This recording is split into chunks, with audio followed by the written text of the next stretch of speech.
रात्रभर अर्जुनच्या पापण्या मिटल्या नव्हत्या. टेबलवर पसरलेल्या त्या 3 मुखवट्यांकडे, एका जुन्या कृष्णधवल छायाचित्राकडे आणि त्या चिमुकल्या चिठ्ठीकडे बघत त्याची नजर एकाच ओळीवरती खेळली होती. तपास तू माझा करत नाहीस, मीच तुझी परीक्षा घेत आहे. आजवर त्याने अनेक गुन्हेगार पाहिले होते. कोणी पुरावे नष्ट केले, कोणी गाव सोडलं, तर कोणी थेट पोलिसांनाच धमकावलं. पण हा खेळ पूर्णपणे वेगळा होता. हा माणूस लपत नव्हता, पळतही नव्हता. उलट प्रत्येक पावलावरती एक नवीन खून मागे ठेवत होता. जणू तो अर्जुनला आव्हान देत होता, हिम्मत असेल तर शोधून दाखव मला. टेबलावरील 3 मुखवटे त्याने एकामागून एक निरखले.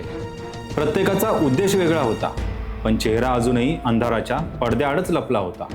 सकाळ होताच अर्जुन थेट तहसील कार्यालयात पोहोचला. त्याला 25 वर्षापूर्वीच्या जमिनीच्या जुन्या नोंदी तपासायच्या होत्या. जुन्या कपाटाचं कुलूप उघडलं गेलं आणि धुळीने माखलेल्या, पिवळ्या पडलेल्या फायलींचा ढीग बाहेर काढला गेला. कागदावरची शाही फिकी पडली होती, पण या जुन्या पानांमध्ये त्या रहस्याचा धागा दडलेला आहे हे अर्जुनला ठाऊक होतं. एक एक फाईल शांतपणे चाळत असताना अचानक त्याच्या हातामध्ये एक जुना अर्ज आला. त्या ठळक अक्षरात लिहिलं होतं, रामू गोविंद पाटील. त्याने अर्ज उघडला, पण पहिली ओळ वाचून तो जागीच थबकला. माझी जमीन बळकावली जात आहे, माझी सही बनावट आहे, मला न्याय द्या. अर्जुनने पुढचं पान उलटलं. समोरच लाल रंगाचा एक मोठा शिक्का उमटलेला होता. अर्ज फेटाळण्यात आला. अर्जुनने नकळत एक दीर्घ श्वास घेतला. त्याला जाणवलं होतं की रामूने शेवटपर्यंत हार मानली नव्हती. न्यायासाठी त्याचा तो आक्रोश आजही या जीर्ण कागदांमधून जिवंत असल्यासारखा भासत होता. तेवढ्यात मागून एक थरथरणारा आवाज आला. तो फोटो तुम्हाला कुठे मिळाला? अर्जुनने मागे वळून पाहिलं. समोर उभे होते तहसील कार्यालयातील निवृत्त कारकून जोशी काका. त्यांच्या हातातील फाईल खाली पडली होती. डोळ्यात लपवता न येणारी भीती स्पष्ट दिसत होती. अर्जुनने अत्यंत शांतपणे विचारलं, का? या फोटोमध्ये असं काय आहे? जोशी काकांनी काही क्षण काहीच उच्चारलं नाही. त्यांनी थरथरत्या हातांनी तो फोटो पुन्हा पाहिला आणि हुंका दाबल्यागत म्हणाले, कारण हा फोटो तर कधीच नष्ट केला गेला होता. अर्जुन दचकला. म्हणजे? जोशी काकांनी एक दीर्घ श्वास घेतला आणि थरकापणाऱ्या आवाजात त्यांनी एक कबुली दिली. या फोटोच्या सगळ्या प्रती 25 वर्षापूर्वी जाळून टाकल्या होत्या. आता अर्जुनच्या कपाळावरती आठ्या पडल्या होत्या. त्याला आता खात्री पटली होती, तो फोटो फक्त एक कागदाचा तुकडा नव्हता, तर 25 वर्षापूर्वी दडपून टाकलेल्या एका भयंकर सत्याचा तो पहिला आणि सर्वात मोठा पुरावा होता. 25 वर्षापूर्वी देवगडवाडीत तशी फारशी श्रीमंती नव्हती, पण रामू पाटीलकडे एक सुपीक जमीन होती. रामू गरीब असला तरी अत्यंत प्रामाणिक होता, त्यामुळे गावात त्याचा मोठा मान होता. एके दिवशी सरकारी अधिकाऱ्यांनी गावात सर्वेक्षण केलं आणि त्यामुळे सर्वच बदललं. रामूच्या जमिनीखाली कोट्यावधी रुपये किमतीचा दुर्मिळ लाल दगड सापडला. ही बातमी गावात वाऱ्यासारखी पसरली आणि गावातील काही प्रभावशाली लोकांच्या डोळ्यात लालचीची कीड वळवळू लागली. त्या रात्री गावच्या जुन्या वाड्यात एक गुप्त बैठक भरली. गजानन सावंत, रामू पाटील आणि अजून 3 अनोळखी चेहरे. तिथेच एका भयंकर कटाचा जन्म झाला. बनावट कागदपत्रांच्या आधारे रामूची जमीन बळकावण्याचा कट.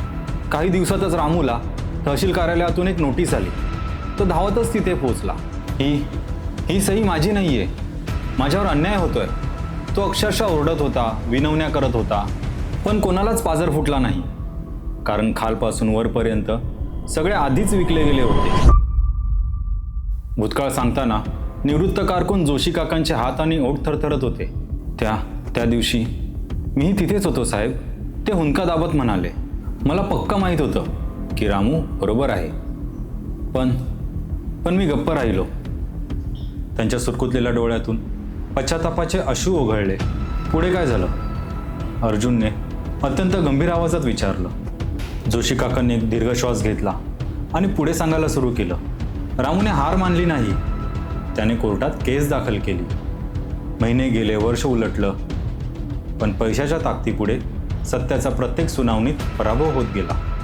शेवटी सर्व मार्ग बंद झाल्यावर एक दिवस रामू गावच्या भर चौकात उभा राहिला आणि सर्व गावकऱ्यांना उद्देशून म्हणाला, आज माझी जमीन ओरबडून घेतली आहे, उद्या हीच लोक तुमचं मनही विकत घेतील.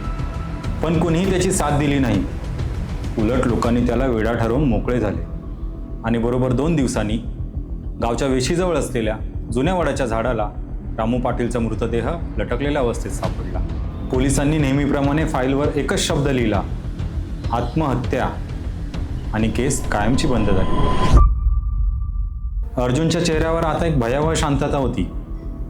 त्याचं कुटुंब, त्यांचं काय झालं? अर्जुनने विचारलं.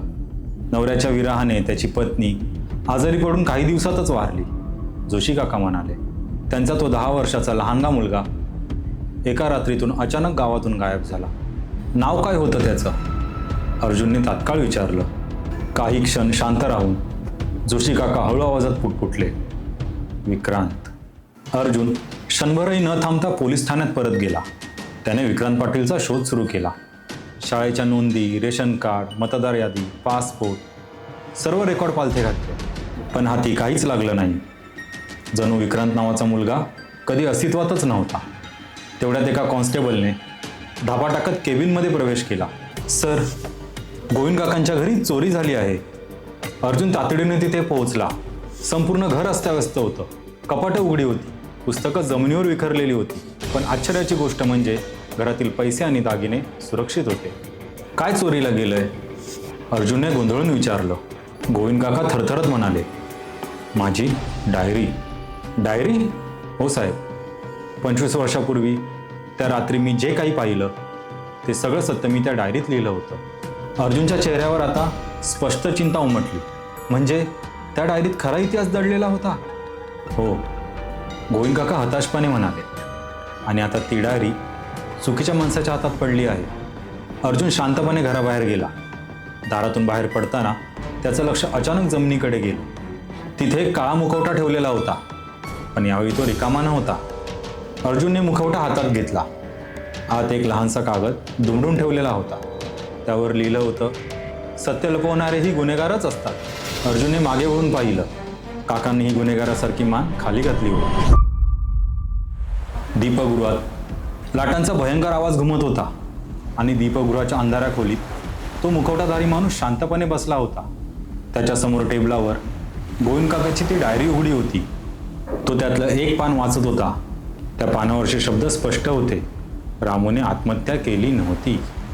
ते वाचताच त्या मुखवटाधारी माणसाचे हात थरथरू लागले. त्याने डायरी अलगद बंद केली. आजवर कठोर असलेल्या त्या अज्ञात चेहऱ्याच्या डोळ्यातून प्रथमच अश्रूंचा बांध फुटला. त्याने वर आकाशाकडे पाहिलं आणि हुंदका दाबत तो कुजबुजला, बाबा, मी तुम्हाला दिलेला शब्द पाळतोय. पुढील भागात गोविंद काकांच्या डायरीतून उघड होणार आहे देवगडवाडीच्या इतिहासातलं सर्वात मोठं गुपित आणि अर्जुनला पहिल्यांदाच कळणार आहे की रामू पाटीलची ती आत्महत्या नसून एक भयंकर हत्या होती. मित्रांनो, ही थरारक रहस्यकथा जर तुम्हाला आवडत असेल तर नक्कीच लाईक करा आणि तुमच्या मित्रांसोबत शेअर करा. रामू पाटीलच्या हत्येमागचं भयंकर सत्य जाणून घेण्यासाठी आणि पुढील भाग सर्वात आधी पाहण्यासाठी कथेच्या पलीकडे या आपल्या चॅनलला सबस्क्राईब करा.